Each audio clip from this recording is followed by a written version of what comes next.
ఒక 2 నెలల క్రితం జరిగినటువంటి ఒక బాల్య వివాహం మీద ఈ మధ్యకాలంలో ఒక కేసును కూడా నమోదు చేయడం జరిగింది. ఈ సందర్భంగా ముఖ్యంగా తల్లిదండ్రులకు చెప్పేది ఏంటంటే, ఎవరైనా కానీ వివాహం జరిపించాలంటే ఆడపిల్లలకి 18 సంవత్సరాలు, మగవారికి 21 సంవత్సరాలు నిండినట్లయితేనే వాళ్ళు వివాహం చేసుకోవడానికి అర్హులుగా చట్టం చెప్తుంది.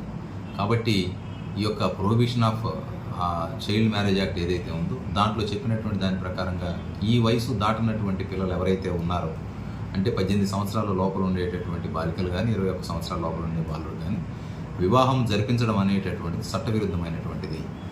వివాహం జరిపించిన తర్వాత కూడా వారిపైన చట్టపరమైనటువంటి చర్య తీసుకోవడం జరిగింది. అది మనకి ఈ మధ్యకాలంలో జరిగినటువంటి సంఘటనే ఉదాహరణ. కాబట్టి తల్లిదండ్రులందరూ కూడా పిల్లల్ని మధ్యలో చదువులు మాన్పించేసి వారి వయసు రాకముందే వారికి వివాహాలు చేపించడం అనేటటువంటి ప్రయత్నాన్ని విరమించుకోవాలి. అది పూర్తిగా చట్టవిరుద్ధం.